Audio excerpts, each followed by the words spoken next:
एक समय में देवपुर नामक एक सुंदर गांव था। उस गांव में अनसुया नामक एक औरत एक छोटे घर में रहती थी। उसका माधव कृष्णा और मनवित कृष्णा नामक 2 बेटे भी थे। वो दोनों बेटे अपनी माँ की बात हमेशा मानते थे। एक दिन अनसुया उसके घर के बाहर बर्तन साफ कर रही थी। जोर की हवा आने के कारण उसके पड़ोसी घर से एक साड़ी उड़कर अनसुया के मुंह पे आती है। हाँ, ये क्या? कहाँ से आई है ये साड़ी, और वो भी मेरे मुंह पे? इसको ढूंढते हुए किसी के आने से पहले ही मुझे इसका रूपरेखा बदल देना होगा। ये फैसला करके वो तुरंत एक कैंची से वो साड़ी को काटने लगती है। इतने में उसकी पड़ोसी सुजाता उसकी साड़ी लेने वहाँ आती है और अनसुया को उसकी साड़ी काटते हुए देख, अनसुया, ये मेरी नई साड़ी है। कोई जानबूझकर तुम्हारे घर में इसे नहीं डाला है। ये हवा की वजह से आ गया है। कृपा करके इसे काटो मत। मुझे दे दो मेरी साड़ी।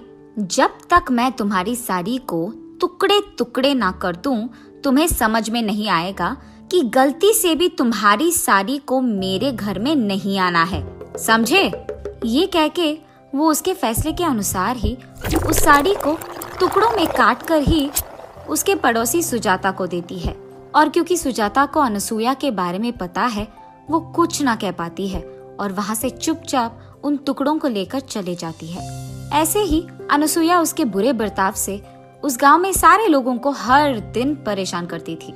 एक दिन एक औरत उसके बेटे का विवाह का निमंत्रण देने के लिए अनसुया के घर आती है।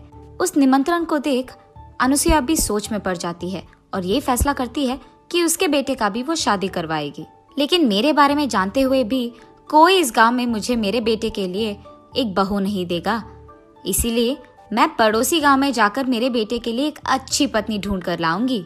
ये फैसला करके वो अगले दिन पड़ोसी गांव में जाकर एक बड़े घर की बेटी स्वप्ना को उसके बड़े बेटे से विवाह निश्चय करती है और ऐसे उन दोनों का शादी करवाती है। स्वप्ना नई नवेली दुल्हन होने के कारण शुरू में अनसुया उसे कोई काम नहीं कहती है और उसे प्यार से देखती है। ऐसे कुछ दिन बीत जाते हैं। फिर एक दिन स्वप्ना पोछा कर रही थी घर में और अनसुया ये देखे बिना घर में चलती रहती है। उसे ऐसे चलते हुए देख, सासू माँ, जरा देख के चलिएगा, मैं पोछा कर रही हूँ तो फर्श अभी गीला है, कहीं आप गिर ना जाए, देख के चलिएगा। ये मेरी बहू की इतनी हिम्मत कि मुझे बता रही है क्या करूँ क्या नहीं। अब तो मैं इसे सबक सिखाऊंगी। मैं वही चलूंगी जहाँ ये पोछा कर रही है, ताकि सारा दिन मैं इससे काम ही करवाऊं। ये फैसला करके अनसुया वही चलती रहती है जहाँ स्वप्ना पोछा मारने की कोशिश करती है। बार बार ऐसे करने के कारण स्वप्ना पोछा करना बंद करके अनसुया को बस देखती रहती है। क्या हुआ बहू, घर साफ करना छोड़कर तुम मुझे क्या घूर रही हो? चलो करो काम। ये कहकर वो अपने बहू के सिर पे एक जोर का धप्पा देती है, जिसके कारण उसकी बहू बकेट को टकराकर नीचे गिर जाती है। हा हा हा, तुमने तो कहा कि मैं फिसल के गिर जाऊंगी, मगर अब तुम ही गिर गई। ऐसे ही पड़ी रहोगी कि काम भी करोगी? चलो लग जाओ काम पर। ये कहकर वो हंसते हुए उसके कमरे में चले जाती है। चलो ये तो देखते हैं कि मेरे बहू ने घर साफ किया कि नहीं। बाहर जाकर देखने पर उसकी बहू वहाँ नहीं रहती है। ढूंढने पर उसकी बहू उसके कमरे में सोते हुए दिखती है। तब अनसुया वहाँ जाकर उसके कंबल को जोर से खींचती है, जिसके कारण उसकी बहू स्वप्ना नीचे गिर जाती है। हाँ, क्या हुआ सासू माँ? मैं सो रही थी और आपने मुझे नीचे गिरा दिया। तुम सो कैसे रही हो? तुमने क्या सोचा घर का काम हो गया? खाना कौन पकाएगा? जाकर खाना बनाओ। उसके ऐसे जोर से चिल्लाने के कारण स्वप्ना उठकर खाना बनाने में लग जाती है। ऐसे ही अनसुया हर रोज उसकी बहू स्वप्ना को कोई न कोई कारण लेकर उसे दुख पहुंचाती ही रहती थी और भला बुरा कहती थी। और दूसरी तरफ स्वप्ना उसकी सासू माँ को कुछ न कह पाने के कारण चुप ही रहती थी। ऐसे कुछ दिन बीत जाते हैं। एक दिन अनसुया उसके घर में टीवी देख रही थी और अचानक उसका छोटा बेटा शादी करके बहू को उसके साथ घर ले आता है। ये देख अनसुया चौंक जाती है। मनवित, मुझे तुमने एक भी बात बताए बिना शादी कर लिया? तुम क्या समझ रहे थे? माँ, आप मेरा यकीन कीजिए, अगर आपको पता चला कि मैंने ये शादी क्यों किया तो आप बहुत खुश होंगी। पहले हमें अंदर तो आने दो।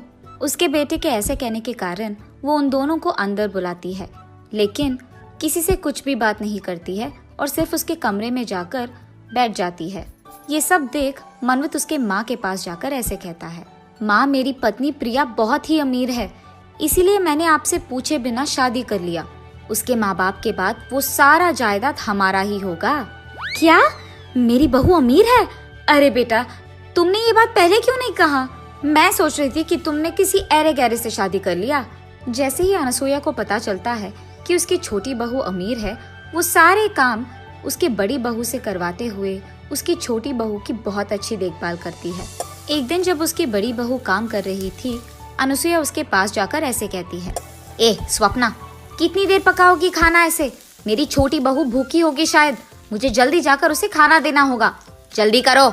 ऐसे कहती ही रहती है कि वहाँ से गुजरते हुए प्रिया को ये सारी बातें सुनाई देती है। फिर प्रिया उसके मन में ऐसे सोचती है, हाँ, तो इसीलिए मेरी सासू माँ मेरी इतनी अच्छी ख्याल रखती है, क्योंकि मैं अमीर हूँ, वरना मुझे भी उसकी बड़ी बहू की तरह सारे काम करवाते हुए दुख पहुँचाती थी। ये सोचकर वो उसके कमरे में चले जाती है। जब सासू माँ प्रिया के कमरे में जाकर उसे खाना देती है, तब प्रिया खाना खाते हुए ऐसे कहती है, सासू माँ, ये सारे व्यंजन ना बहुत ही स्वादिष्ट है। हाँ बेटी, ये सारे व्यंजन ना मैं ही करती हूँ हर रोज। इस घर में सालों से खाना मैं ही पका रही हूँ। मेरे दोनों बेटों को भी मेरे हाथ का खाना ही बहुत पसंद है। तुम्हें जब भी कुछ चाहिए ना, बस मुझे एक आवाज दो, मैं तुम्हारे लिए वो बना दूंगी। हाँ, मेरी सासू माँ को पता नहीं है कि मुझे पता है कि वो झूठ कह रही है। मैंने तो उनका असली स्वरूप देख लिया। अब देखो मैं उन्हें कैसे दौड़ाऊंगी। ऐसा कुछ करूंगी कि इनको आराम करने का 1 मिनट का वक्त भी ना मिले। ये फैसला करके वो अगले दिन उसकी सास के पास जाकर ऐसे कहती है, सासू माँ, आज मुझे गरम गरम वड़ा खाने का मन कर रहा है, आप मेरे लिए बनाएंगे? मैं भी आपके पास खड़े होके सीखूंगी कि कैसे बनाते हैं। अरे रे, अब तो मैं अपने बड़े बहू से भी ये बनवा नहीं पाऊंगी, क्योंकि ये लड़की तो मेरे बगल में खड़े रहना चाहती है जब मैं वड़ा बनाऊंगी। अब तो मुझे खुद से ही करना होगा। और ऐसे वो खुद प्रिया के लिए वड़ा बनाने लगती है।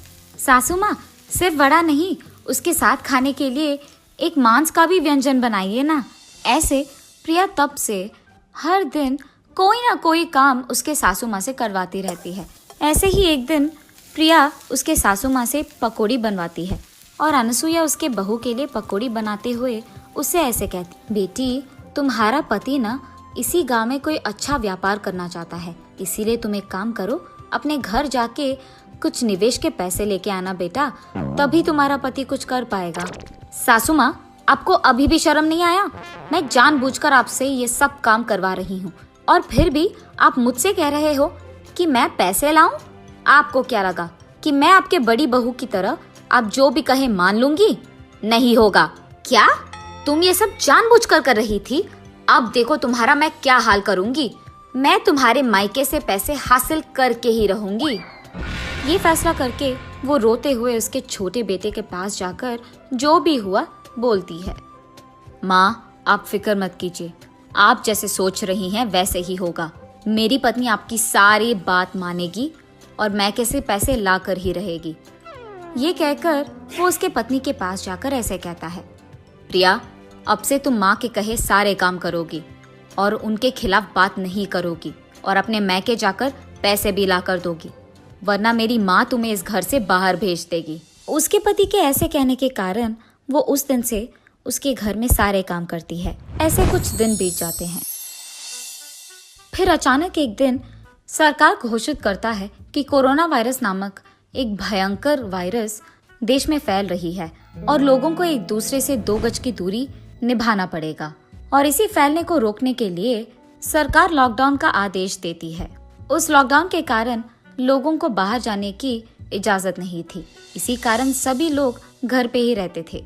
लेकिन प्रिया उसके घर में सारे काम खत्म करके उसके पड़ोसी के घर जाकर हर रोज उनसे बात करती थी।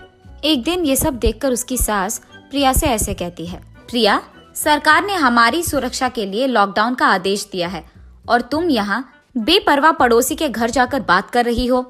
अगर तुम्हें कोरोना आया या तुम्हारे कारण हमें कोरोना आया तो हमारा क्या होगा? इसलिए आज से तुम बाहर नहीं जाओगी। आपको शायद डर है कि आपको कोरोना आएगा, लेकिन मुझे ऐसा कोई डर नहीं है।